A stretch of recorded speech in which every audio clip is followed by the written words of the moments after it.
The following is a paid political announcement. Lifelong Democrat Diana Florence served for 25 years as a Manhattan prosecutor under DA Robert Morgenthau. She put criminals away, stood up for victims, and protected our streets. Now, Diana is challenging failed Manhattan DA Alvin Bragg as an independent because it's time for a DA who fights for our families, not criminals. That's why Diana has won the support of organized labor like the steam fitters, plumbers, and ironworkers, everyday New Yorkers who want a DA they can trust. Manhattan needs a DA who will do the job, prosecute crime. That's Diana Florence. Under Alvin Bragg, crime is up and prosecutions are down. Bragg doesn't prosecute crime. He plays partisan politics. Bragg failed to protect women and failed to protect workers. As a prosecutor, Diana Florence won groundbreaking convictions, fighting against corruption, domestic violence, wage theft, and daily working conditions. She's always been a partner of unions, community groups, and to cops like us. For Manhattan District Attorney, vote for Diana Florence. Diana4DA.com. Paid for by Diana for Manhattan DA. Welcome to Republic Jet Center, a boutique premier FBO service provider in East Farmingdale, New York. Your gateway to world-class events like the Ryder Cup coming to Bethpage Black Golf Course, just 11 minutes from this FBO. Avoid city congestion and arrive in style with no delays. On-site U.S. Customs, TSA screening, and premium ground transportation. Only 45 minutes from Manhattan. RepublicJetCenter.com. Ask their client services team about exclusive hotel accommodation and concierge services. RepublicJetCenter.com. This is the Cats Roundtable with John Katsimatidis. Everywhere around the world, they come to America. Every time that flag's unfurled, they come to America. Good morning, New York. This is the Cats Roundtable. John Katsimatidis here. We have the safest county in the world, the DA, Ann Donnelly. Angelo Vivolo, Mike Sapertone, talking about the Columbus Day Parade. Jesse Arm, the budget for New York. What's going to happen in New York City? Are people moving out? Governor David Paterson, Bonnie Brady on the windmills. Congressman Peter King, Commissioner Ray Kelly, Ed Cox, the New York State GOP chairman. Jack Cilarelli could be the next governor for New Jersey. Nicole Maliotakis. And let's start off with Mike Stoller and the real estate report.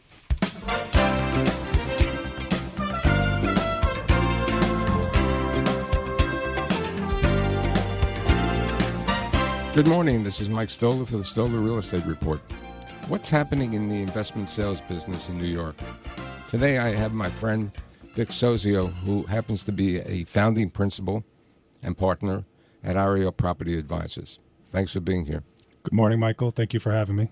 Okay, so give me a generic idea of what's happening in business, especially since I noticed on your website that you've been very active this summer and early in September. Yes, thank you. And I would like to say that we're feeling a little bit more optimistic today about the state of our market than probably 12 months ago or even 6 to 8 months ago.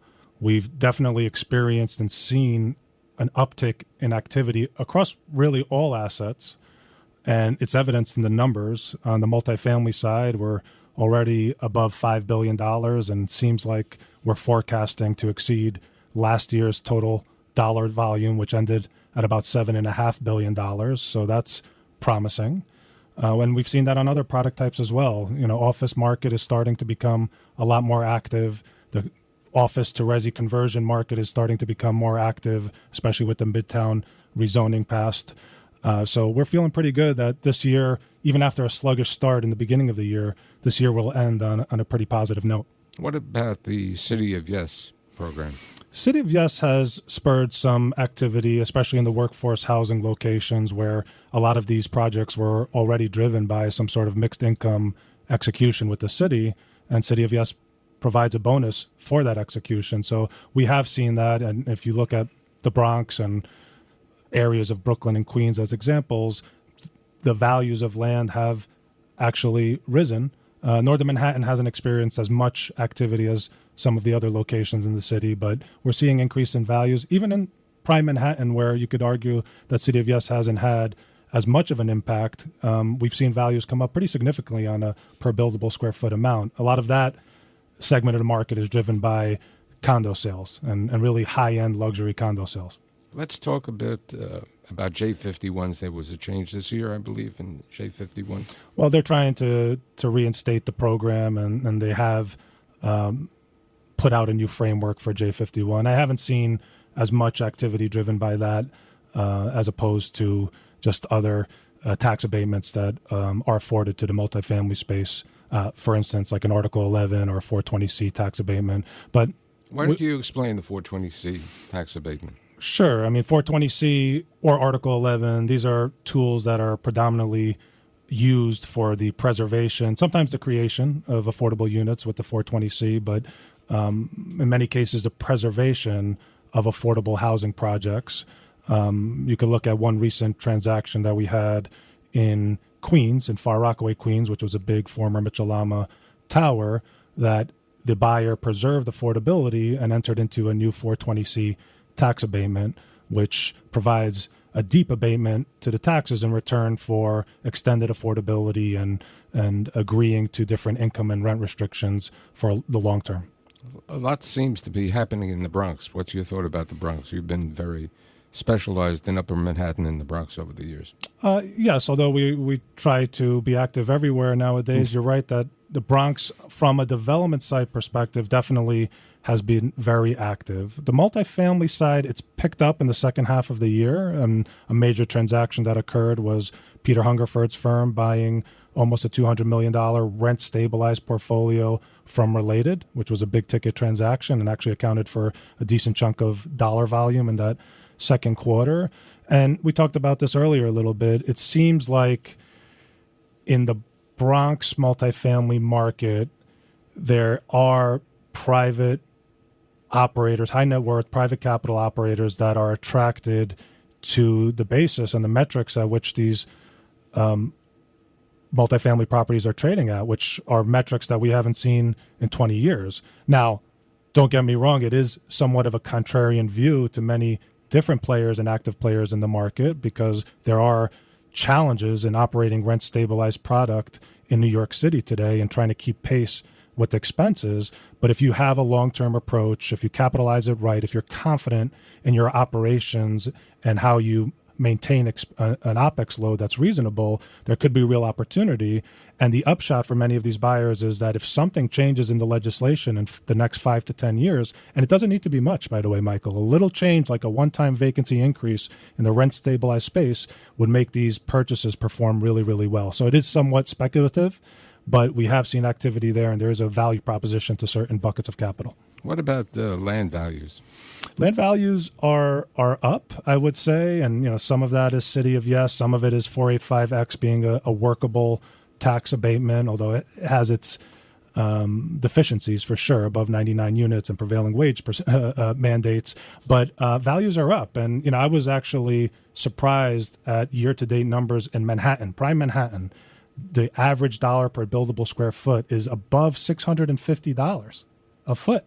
And again, these are driven by some big ticket condo plays by some big brand names. But last year we were sub 500.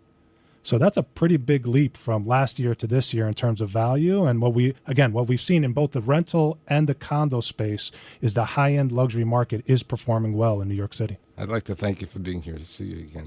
Thank you, Michael. The Cats Roundtable. With us today is Bonnie Brady, who is very, very much concerned for Long Island, the fisheries, the whales, the windmills. And Bonnie Brady, in the last week or so, I got a lot of phone calls that my good friend Bruce Blakeman, the county executive from Nassau County, got some criticism because he was against the windmills. Would you give us an update? Yes, I saw some of that also regarding the county executive, Mr. Blakeman, and I can't believe that, honestly, people would be saying that a man who is standing up for his constituents and somehow that's a bad thing. I mean, first of all, the offshore wind turbine scenario is a nightmare from start to finish. It's going to be 4 to 6 times more expensive. It destroys the environment. It's going to make literally that section of the country unsafe from a national security and national defense signal. But on top of that, these projects are being pushed along with BESS, which are battery energy storage sites. And these are lithium-ion battery sites that they basically want to intersperse in tons of towns. I know because I'm involved with Article 7s, which are transmission cabling for different projects on Long Island that go into the water, and they have some of these sites that are supposed to store that energy. Well, for those of us on the East Coast that don't know about it, the most recent best explosion was out in Moss Landing in California, where a 300-megawatt lithium-ion battery site blew up and stayed burning for 7 days. These sites, what happens, that actually was the third fire they've had in as many years, but this one was like a huge fireball that never stopped. And the neighbors in the area, Moss Landing is this beautiful little community right on the ocean on the West Coast, and they were suddenly told 1,500 people they had to evacuate immediately. They told everyone else, stay in your house and don't open your windows. And for 5 days in a row, this thing burned. And then afterwards, they thought they had put it out, and then 2 days later, it caught fire again. Lithium-ion batteries, when they burn, create hydrogen fluoride gas, which, if you add water to it, is hydrofluoric acid. These things are incredibly dangerous. This is not a clean energy project, I think, by definition, if it can poison you in the time. So what County Executive Blakeman is doing is the right thing. You want to conserve what is beauty on Long Island. You don't want to set it aflame and poison everyone. I think he's doing a great job, and I wish we could just replicate him all up and down the coast. Between the increase in the cost of electricity and the people don't realize that those windmills start to fall apart and they need a lot of maintenance. Right. It just costs start to go out of control, and they're doing a lot of harm to the environment. Oh, absolutely. I mean, it's basically there is no free lunch. You know, every time you hear something, oh, it's new, it's better, it's going to be perfect. No, there are downsides. Why would we want to take a system that we have right now and make it more dangerous, make it more able to poison the populace? It's mind-boggling to me. When the blade blew apart in Nantucket, 55 tons of basic shards of fiberglass and resin. The resin has BPA and epichlorohydrin. One is a carcinogen, the other is a hormone disruptor. That was dispersed throughout the water, and people were told for a week, don't go on the beaches, and if you do, wear shoes and don't bring your dogs. It's insanity. Anything else you want to tell the people of Long Island, or even New Jersey coast is affected by that too? Oh, absolutely. Look, there are wind energy lease areas all up and down the coast. We desperately need for the president to come in and stop everything. I've mentioned this before, national security, national defense. It's all there. The only way that the threat will go away is if all of these turbines are shut down, removed, and allowed to go back to their natural state. Otherwise, we are setting ourselves up for disaster. And I wish I were, Chicken Little or not. This is the reality. These things, national defense and national security, the ballistic missile system that can cease a threat 1,000 miles away will be affected. It's why Sweden canceled 13 sites specifically for the same reason. It is for anything that comes in a sub or the drones that were zooming around New Jersey. I mean, there are not missile sites, but in New Jersey, they've got one of the sites that has the majority of the weaponry, Naval Station Earl, that gives for the Navy when they're doing practice sessions, all of the equipment that they use. Yeah. It makes no sense. Why are we doing this? We're making ourselves less safe. Bonnie Brady, we're out of time, but thank you for the update, and let's catch up again real soon.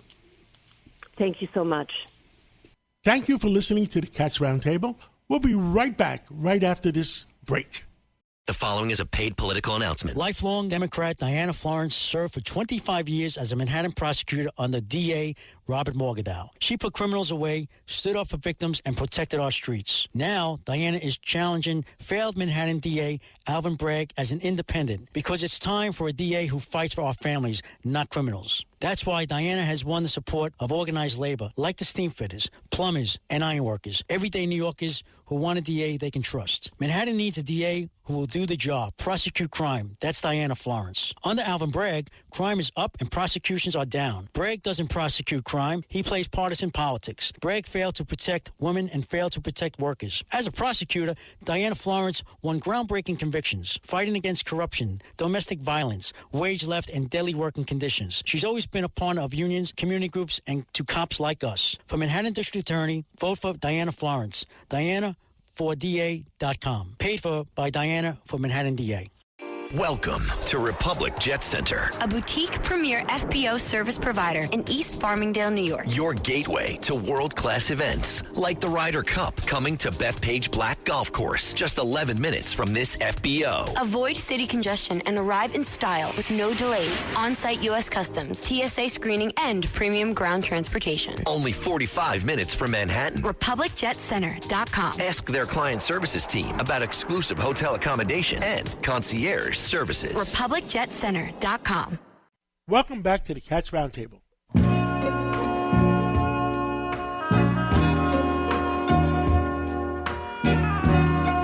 With us today is Governor David Paterson, like he is every Sunday. What is on your mind this Sunday morning? President Roosevelt was born with a disability, becomes President of the United States, serves 4 terms, and really is probably the single most person responsible for us winning World War II. After that, about 20 years later, after the Federal Civil Rights Act was passed in 1964 and the Federal Voting Rights Act in 1965, Lyndon Baines Johnson, a Southerner, he got a lot of bills passed and did a lot to change equality in this country. And then Ronald Reagan, he let the communists know early on that the United States was not going to be pushed around. He served 2 terms and really as effectively as anyone else served. All this leads up to this peace deal, whichever way it goes, in my opinion, is as unique as any act that any president has ever taken. And he is just put us in a position right now where we've got Hamas worrying about us and we've got Israel thanking us for everything that's going on over there. The only real problem left is the Ukraine and Russia, Which I thought he would be able to address prior to this, but I was wrong. And this is the direction that he's gone. But I'll tell you what, John, there are probably some ramifications. I'm sure that President Putin is sitting there watching what this president did in pure agony. This is leadership. Putin's a game player. It really even bothered me to see all those U.S. troops about a month and a half ago kneel down on a red carpet that he walked on when he's been killing people all over the world. It is a lot of agony. If we were to make peace with Putin and the Ukraine, no matter what the deal is, I think the world would be a better place to live in. It certainly seems that way. I mean, I think Americans and people from other countries feel a lot safer than they did a year ago. And listen, I'm a Democrat. I didn't vote for President Trump. He's got an issue right now where a number of the states that are using wind power, he's told them to stop doing it. And these are states that voted for him, states like Montana and Oklahoma and Kentucky and Iowa.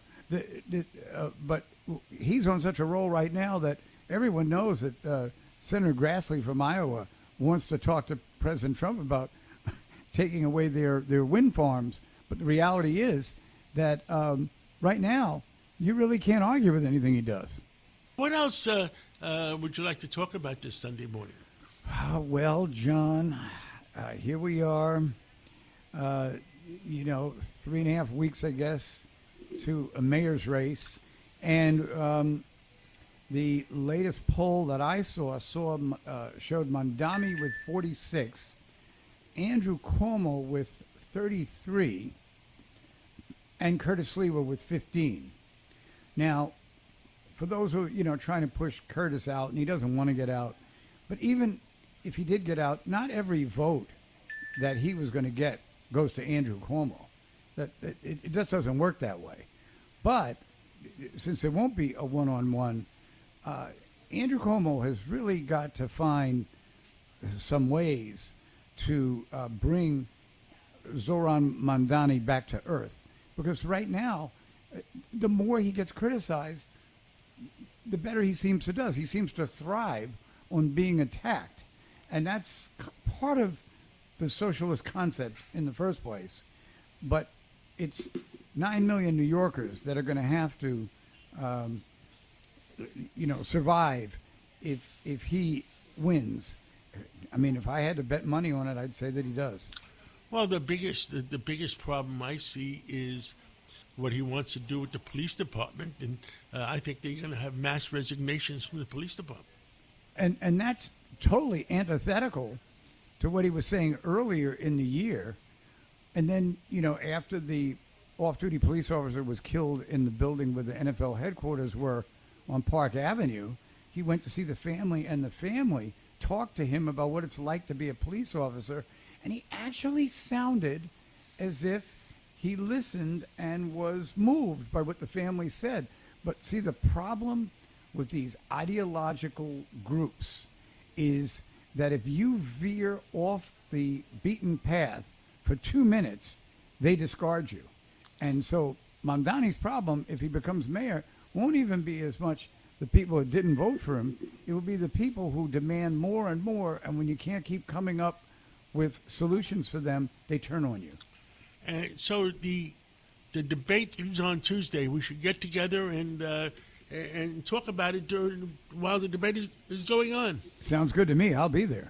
Thank you, Governor Patterson, and we'll catch up again real soon. Thanks, John. Well, this is Congressman Peter King. You know the old expression, Houston, we got a problem. I mean, right now, Zondami is still in the lead. What's going on? What's going to happen in New York City? I tell you, I don't see many good things happening in New York. I never thought we'd see someone like Mamdani even be a serious contender for mayor. Never mind probably being elected. He is so far to the left, so antithetical to everything that real New Yorkers have stood for. And John, Columbus Day is coming up this week, and with everything going on, Mamdani in the past has said that we should tear down the Columbus Day statues or the Christopher Columbus statues, and that to me is just part of the progressives' war against what basically has made New York great, whether it's St. Patrick's Day, whether it's the Greek Independence Day, whether it's Columbus Day, whether it's the Israeli Day Parade, each group, Puerto Rican Day Parade, all of these different ethnic groups and cultures celebrating their own beauty and independence, but at the same time being part of the city fabric. And Columbus, to me, the way they've zeroed in on Christopher Columbus, tearing him down, which you could do to almost any group. If you start applying today's standards to what happened 400 or 500 years ago, the fact is you could destroy almost anything. So to me, it's not just an attack on Columbus. It's an attack on the traditional values of the Italian-American community who've done so much to build our city, make it a great city it is in so many different ways. So that's just an early manifestation, I think, of things we have to worry about with Mamdani, and that's like a metaphor for what he wants to do. He wants to, the whole idea of hard work, the whole idea of getting what you pay for, the idea of moving yourself up, the idea of respecting the police. He's against all of that. He wants to bring in this new socialist utopia, and probably the last time nearby to us that was done was Havana, Cuba, by Castro, and we saw how that's worked. Well, right now, the mayor of the city of New York controls the police department 110%. John Schell just resigned and left the police department because he doesn't want to work under those kind of circumstances. And how many other resignations are we going to get from the police department? I mean, what's going on right now is horrible. It's absolutely horrible, and I've heard from several people that Mamdani's group has reached out to several possible new police commissioners, and they won't take the job. They don't want to work under those conditions because we're tying the hands of the cops. And, listen, the cops in the end, I guess, can take care of themselves. I mean, they have a tough job. It's their lives are at risk every day. But really, the ones who are going to be hurt the most are the innocent New Yorkers who need the cops doing their job. I mean, a cop, I guess, he can always slow down. He can try to stay out of harm's way to avoid being fired, to avoid being accounted by the bosses. But in that case, the ones who suffer are the innocent civilians. When we had Giuliani was the mayor, when Bloomberg was the mayor, the cops are operating at full efficiency. They got the job done. They made the arrest. They stopped terrorist attacks. Murders went down dramatically. All crime went down. And more than that, there was a feeling on the street. There was there was a culture that we felt safer, that we could take the subways, that we could walk from one block to another at nighttime. They wouldn't have to constantly be looking over your shoulder. And that whole feeling of security, of things being under control, is not there. And it's going to be even worse when Mandami comes in. I mean, I think that Tish is doing a great job. She's really getting things done, Jessica Tish. But it's the fact is that if you have Mandami coming in with his attitude, we can go back to the days of where it was under George Floyd, during those riots, back to the terrible days of the 70s and the 80s. And that's going to drive away tourists, drive away New Yorkers, drive away business, and drive down revenues. And we have to urge every New Yorker is to go out and vote. And I also urge the Department of Justice or whatever to make sure they have ICE agents at every voting booth, because the stakes are too high. We can't allow the wrong people to be able to vote. They're not entitled to voting. The stakes are very high. I agree with you, John. I couldn't agree with you more. Thank you so much, and we'll catch up again real soon. Great. Have a great Sunday. After all that, have a great Sunday. Thank you. The Cats Roundtable. Today we have the district attorney from Nassau County, Ann Donnelly, the safest county in the United States. How did you get a reputation like that? Well, under my leadership and the great work of the Nassau Police Department, Nassau County was named the safest county by U.S. News and World Report. Crime has dropped. It dropped 18% in 2024, as was reported in Newsday. It dropped another 25% to the start of 2025. So I think people just know I'm working hard to keep it, make it safe. Well, I guess between you and your county executive, Bruce Blakeman, you guys are really tough on crime. And being the safest county in the United States, that's a great reputation. It is. And, we've gone after and held accountable gang members, drug traffickers, violent repeat offenders. It's a real stark contrast to the soft-on-crime politicians who repeatedly, John, push policies that release dangerous offenders back into our communities. What's your biggest problem right now in Nassau County? Is it drugs? Is it robberies? Is it house break-ins? What? Unfortunately, it's grand larcenies. We get a lot of stolen cars. We get people who still think they can walk into a store and pick up a couple of $1,000s worth of merchandise and walk out with it. But we're proactively fighting these crimes. I don't just react to a crime that happens. We stay ahead of these threats. We have specialized units tackling. I have specialized units tackling all different things: cyber crimes, guns, drugs, sales. And it just works better when we're aware of it and try to put things in place to stop the crime before it happens. And then I'm also very proud of the fact that I was able to solve some decades-old cold cases. Secured a conviction of a serial killer named Richard Cottingham, who killed a woman back in the 1970s, and able to give some closure to her family and 4 other families that Cottingham admitted to killing their loved ones.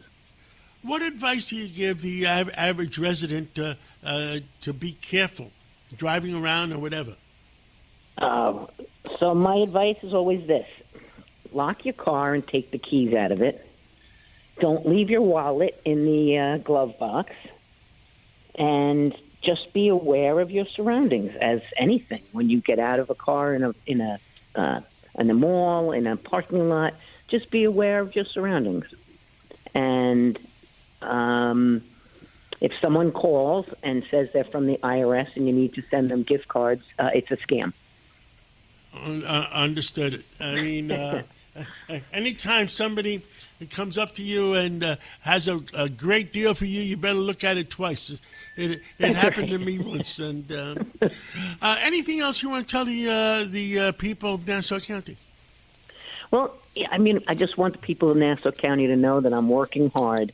I started the firearm suppression unit, the cybercrime and pharmaceutical unit, the rail unit, all strengthening partnerships with our federal, state, and local law enforcement to dismantle criminal networks before they can strike. And that's what I'm going to keep doing for the next 4 years. And we're going to keep Nassau the safest county in the United States.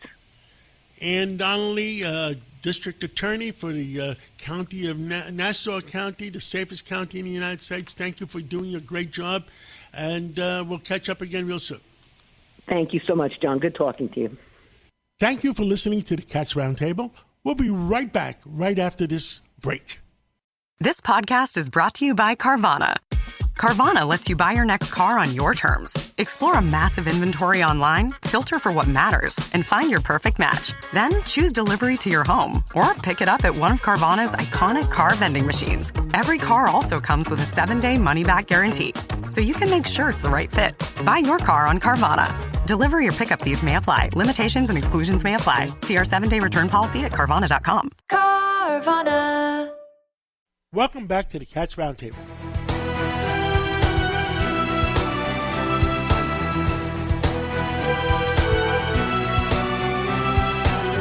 With us today is Raymond Kelly, and he has been the police commissioner, the longest-serving police commissioner in the New York Police Department. Commissioner Kelly, give us your opinion. Well, as you well know, John, we have a tried-and-true socialist running for mayor, and he looks like he's doing very well in the polls. Mandani is an ideologue who looks to literally change the city's way of life. Even the New York Times says that he is unqualified. But the police department, this is a target of Mr. Mandani. He's talked about it in very nasty terms for years. Now, he's that because he certainly thinks that he's got to be more in the center to get elected. So he's not mentioning the police. I think the police are mentioned once in his platform.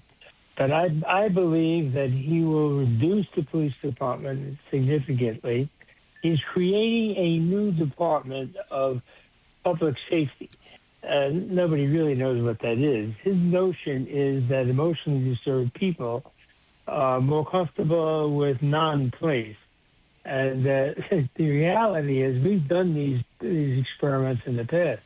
The reality is that the mental health workers don't want to go without the police. These can be very dangerous calls that put them at risk.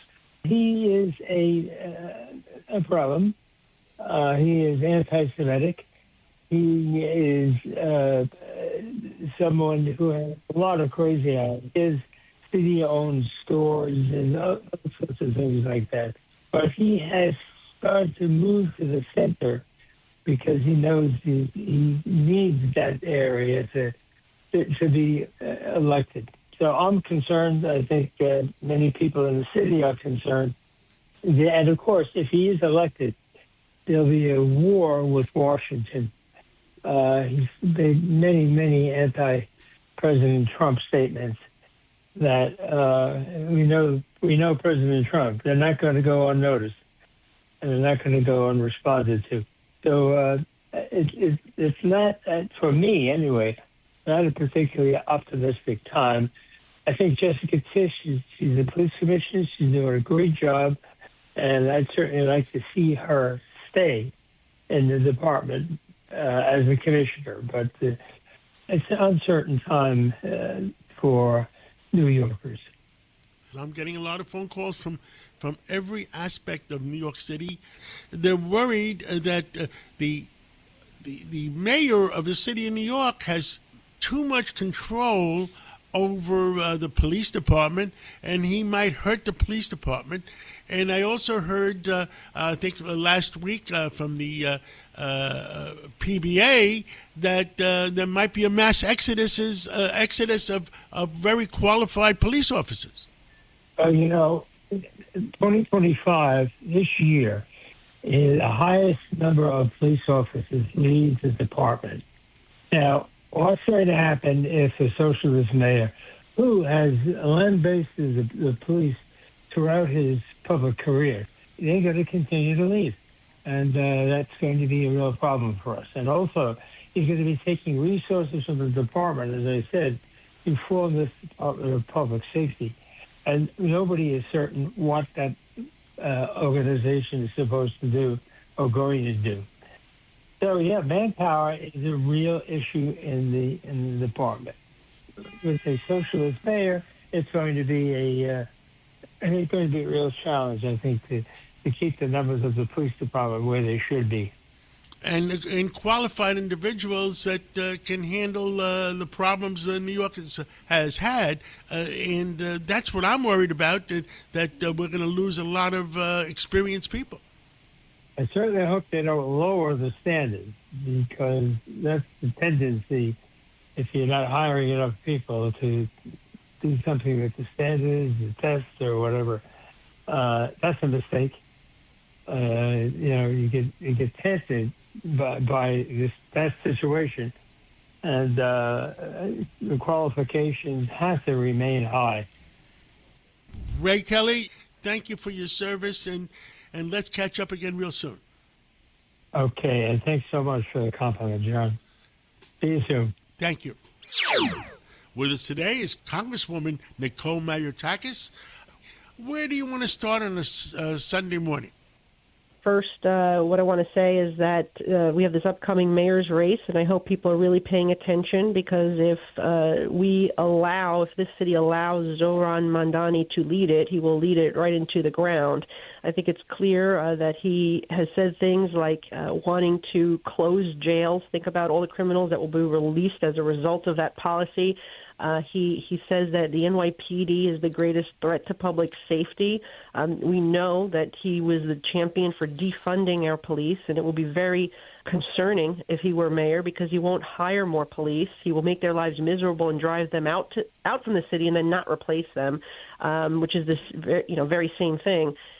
So we're very concerned about what may happen if he gets his wish with wanting to have government-run supermarkets.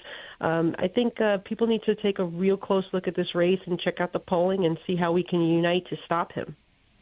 Well, I spoke to Ray Kelly a few days ago, and he is afraid that all the qualified police officers are going to leave. We need to hire more police officers. Not only will Zohran not hire more police officers, he will drive out the ones that we have and not replace them. And so it is a very serious issue here between that and the quality of life concerns with his plan to legalize prostitution.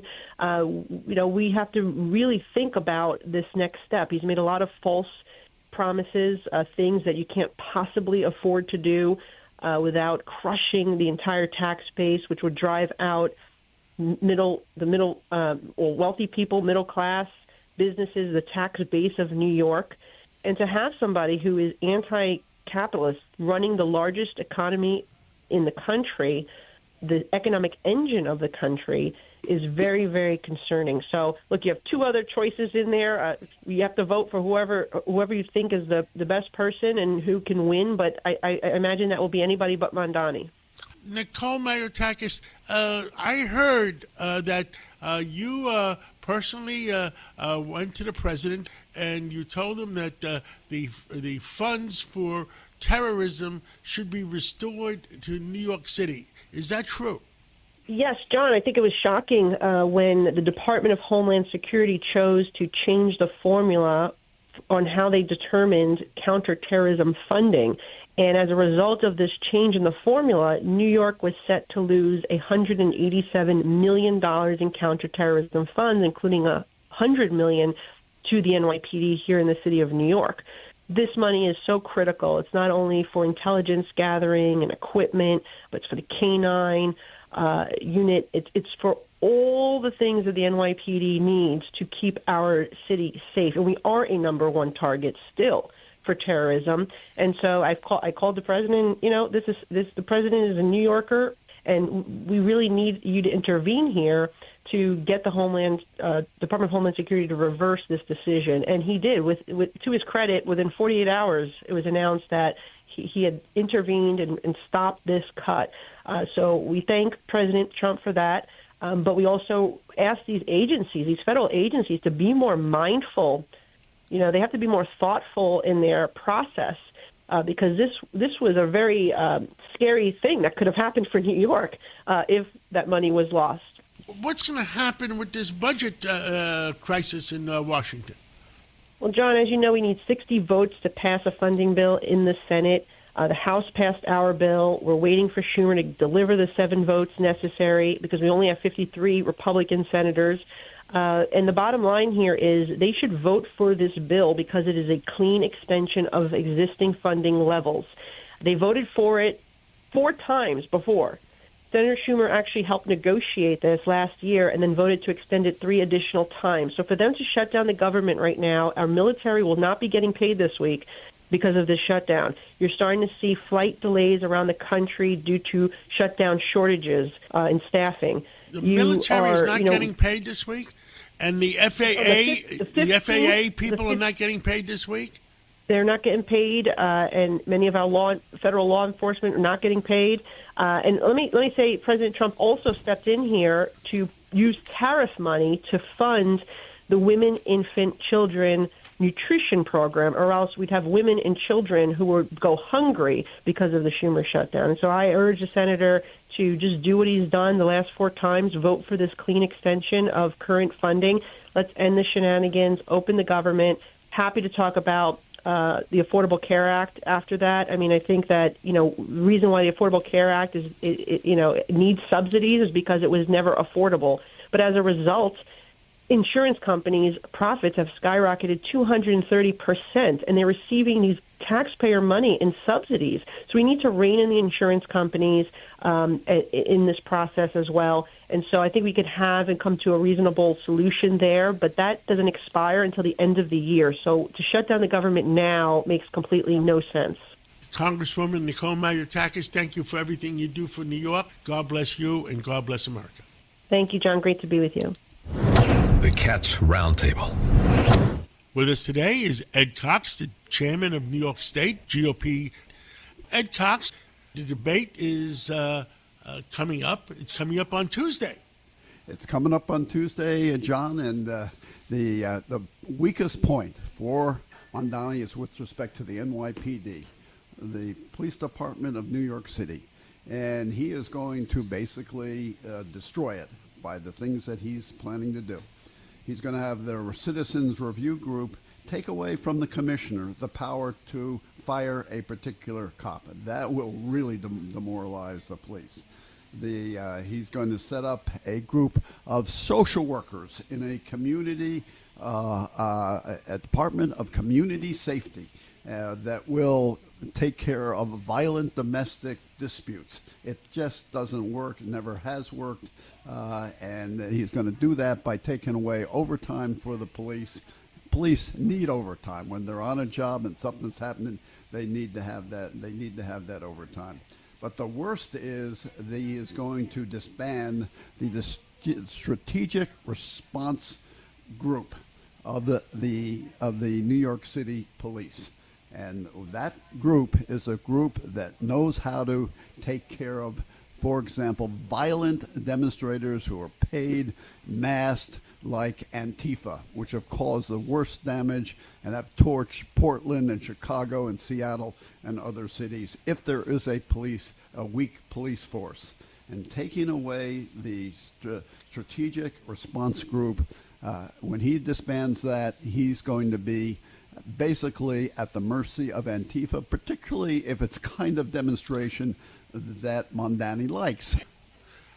I mean, if you stop the next 100 people that walk by the building and ask them who Antifa is, nobody knows who Antifa is. No one will know who they are. But can you tell us who Antifa is, in your opinion? You see them on TV torching the city, burning the cities of Portland and Chicago and Seattle and others. These are the violent criminal types who will smash windows and do whatever violence they can do to disrupt the city. And if the police force is not ready to do something about them and to counter their force with a strong police response, the city's in trouble. And New York City has a terrific group called the Strategic Response Group that is just designed to take care of these really bad guys. Is somebody paying Antifa? I mean, your opinion. Absolutely. There's no doubt about it. They are organized. The Justice Department is now investigating precisely on that point, John. Where does their money come from? How are they organized? They are basically a terrorist group that will come in on any kind of a mob in the streets. Do you think it's foreign money? It could very well be, because a lot of the demonstrations that they have are about foreign issues, like Hamas or other issues, which, frankly, Mondani is very partial to. When I spoke to President Trump the other day, I said that instead of not cutting out New York City from federal funds, why don't you put it in a federal monitor to make sure the money, whatever federal funds come in, that the money is spent wisely? Well, for some reason, the funds for the NYPD, for federal funds, is more than $100 million to take care of terrorist activities in New York. Somehow didn't get into the budget, or it wasn't forthcoming. And Nicole Maliotakis, a Republican, called the president, talked to him, and the money was released, because he knows how important the NYPD is to the safety of New York City from foreign terrorists. Thank you for the update, and we'll have Nicole on too, and we'll give her accolades for that. Always a pleasure to be on with you, John. Thank you for listening to the Cats Roundtable. We'll be right back right after this break. Welcome back to the Cats Roundtable.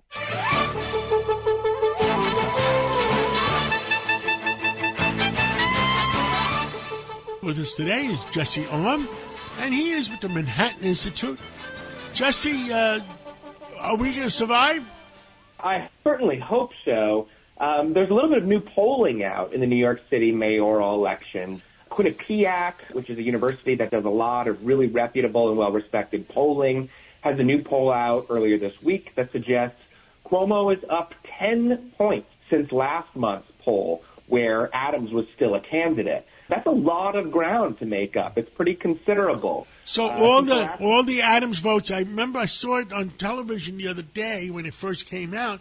10 points of Adams's votes went to Cuomo, 1 point went to Zoran.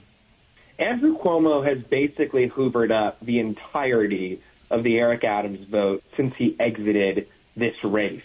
The Quinnipiac poll is also instructive and interesting from our standpoint because it shows us that Zoran Mamdani and Curtis Sliwa have picked up no support since Eric Adams exited the race.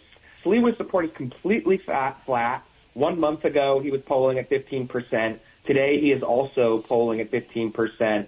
In that time, Andrew Cuomo has gone up from 23% to 33%, and Zoran Mamdani is also sitting pretty at 45 to 46%.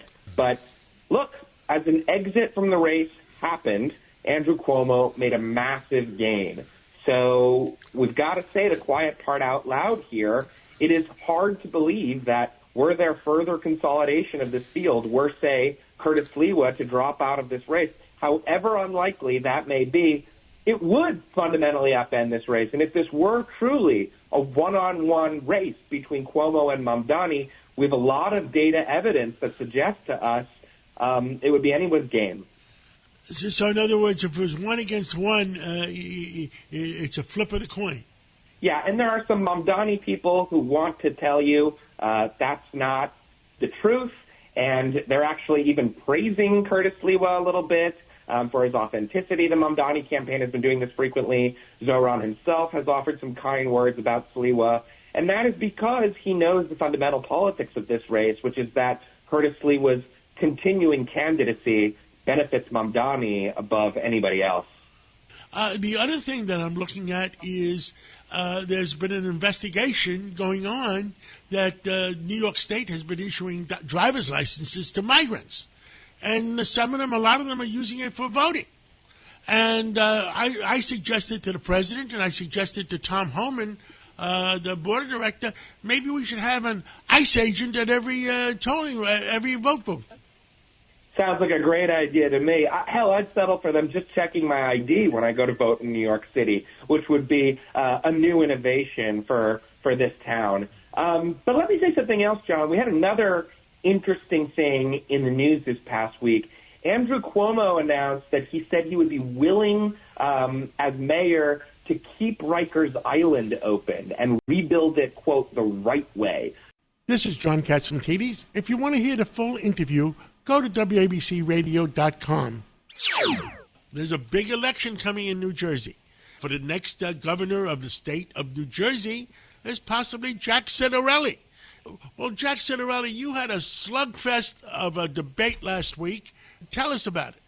John, my opponent's entire campaign is based on a stack of lies about me, particularly on taxes, her disdain for the president, and that she can fly a helicopter. None of that is going to fix New Jersey. We need an honest, qualified governor who knows how to improve the quality of life of New Jerseyans. I put forth very specific ideas the other night. We'll continue to do so on our way to a victory here. Now, you guys, one of the big items was, like we said, quality of life, honesty, and integrity. You have hit her honesty and integrity position because Annapolis would not allow her to graduate and walk the line with the rest of her graduates. Now, has anybody found out why? Not as yet, John. She boasts of being the most transparent candidate and governor to be, and yet she won't tell us exactly why it is she was punished at the Naval Academy. We need an honest, transparent governor. I think the people of New Jersey deserve to know why it is that she was punished at the Naval Academy. Jack Ciattarelli, the other big thing is affordability to keep living in New Jersey.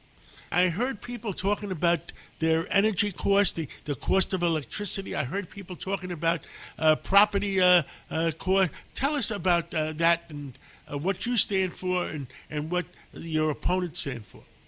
John, my opponent is lying about me raising the sales tax to 10%. It's a blatant lie. She knows it. I've put forth a very specific plan on how to lower income taxes and property tax in New Jersey. She hasn't done either. And when it comes to monthly electric bills, she's put forth a plan that not a single one of the 77 Democratic legislators has endorsed or embraced. Even the governor of her own party said that she can't do that. I put forth a very specific plan. Pull us out of Reggie. The Regional Greenhouse Gas Initiative is a carbon tax policy that is costing New Jerseyans $300 to $500 million a year. Even the Democratic governor of Pennsylvania is not in Reggie. We shouldn't be in it either. You know, you only have a few weeks left for the actual election. Is there early voting in New Jersey? There is, John. That'll start 11 days before Election Day. It'll run from 10 days, 2 Saturdays before to the Sunday before. So there's 10 days of early voting. And, we're getting the word out. But the other thing I'd like to talk about is the fact that we need to support law enforcement in our state. I will support law enforcement. If we want safe communities, let the men and women in blue do their job. Under Governor Ciattarelli, we're going to give them everything they need to do their job and keep our communities safe. Lately, there's been a shutdown in Washington because of the way the Democratic Party, who's now run, New York City, the Democratic Party is run by the socialists. Are the Democrats in New Jersey supporting the Socialist Party? Well, my opponent is. I mean, when there were shutdowns under Joe Biden, she voted yes on the continuing resolutions to keep the government open. And now Trump is the president, and she's voted no on the continuing resolutions to keep the government open. So I just find it very hypocritical. But she's a hyper-partisan, John, that has voted in sync with Pelosi and Biden every step of the way. Jack Citarelli for governor of the great state of New Jersey. And let's get together soon, and let's talk again real soon. John, I appreciate the opportunity. Thank you. Hey, Mambo Italiano, hey, Mambo Italiano, go. You mixed up a Siciliano, all you Calabrese do the mambo like. Tomorrow is the Columbus Day Parade. And with us today is Mike Sapercone, who's in charge of the parade, and Angelo Vivolo, a longtime member of the Columbus Club in New York that promotes Columbus. Mike Sapercone, tell us about the parade. We're all excited about tomorrow morning. We get the parade started. We start with Mass at 9:30, and then right from Mass, we go out there and we prepare everybody and start marching up Fifth Avenue. It's a great moment, and we're so proud to have our Grand Marshal this year, Joe Moglia, and so proud to have you and Margot as our honorees.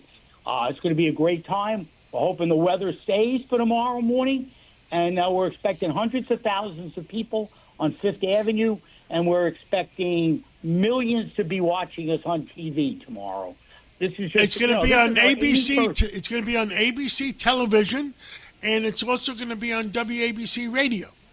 And we're going to march right by your booth. We're really excited about it. This is our 81st annual parade, John. It's amazing. And that is just great, wonderful news. I understand there's, 17, 18 million Italians in the country? And it's a proud moment to rename President Trump, renaming it Columbus Day. And Angelo Vivolo, how was the gala? The gala was sensational. God bless you and Margot. I mean, this isn't just this year that you're supporting the Columbus Citizens Foundation. You've been doing this for a number of years, and it's incredible. We can't thank you enough for allowing the parade to be broadcast. Gala was great. Everybody was terrific. On that parade route, there's going to be about 25,000 marchers. Weather permitting, maybe 300,000 just watching on Fifth Avenue. And it's just a great time for all. It's a great time for us, and we're looking forward to celebrating it. Let's hope and pray that we have a great celebration. I agree 100%. And Michael Sapercone, I see you with Cardinal Dolan at 9:30 on Monday. And Angelo Vivolo, will see you too. And it will be a great day, a great parade day. And thank you for what you do for all Italian Americans and all Americans, because the Columbus Foundation stands for putting unity of all Americans. Thank you so much. Thank you, John and Margot. Thank you so much. Thank you for being with us for the Cats Roundtable Local Edition, the #1 show on Sunday mornings in New York. Keep listening to us for the Cats Roundtable National Edition between 9 o'clock and 10 o'clock. So we'll be back to you in a few minutes after the news. The following is a paid political announcement. Lifelong Democrat Diana Florence served for 25 years as a Manhattan prosecutor under DA Robert Morgenthau. She put criminals away, stood up for victims, and protected our streets. Now, Diana is challenging failed Manhattan DA Alvin Bragg as an independent, because it's time for a DA who fights for our families, not criminals. That's why Diana has won the support of organized labor, like the steam fitters, plumbers, and ironworkers, everyday New Yorkers who want a DA they can trust. Manhattan needs a DA who will do the job, prosecute crime. That's Diana Florence. Under Alvin Bragg, crime is up and prosecutions are down. Bragg doesn't prosecute crime. He plays partisan politics. Bragg failed to protect women and failed to protect workers. As a prosecutor, Diana Florence won groundbreaking convictions, fighting against corruption, domestic violence, wage left, and daily working conditions. She's always been a partner of unions, community groups, and to cops like us. For Manhattan District Attorney, vote for Diana Florence. Diana4DA.com. Paid for by Diana for Manhattan DA. Welcome to Republic Jet Center, a boutique premier FBO service provider in East Farmingdale, New York. Your gateway to world-class events like the Ryder Cup, coming to Bethpage Black Golf Course, just 11 minutes from this FBO. Avoid city congestion and arrive in style with no delays. On-site U.S. Customs, TSA screening, and premium ground transportation. Only 45 minutes from Manhattan. RepublicJetCenter.com. Ask their client services team about exclusive hotel accommodation and concierge services. RepublicJetCenter.com.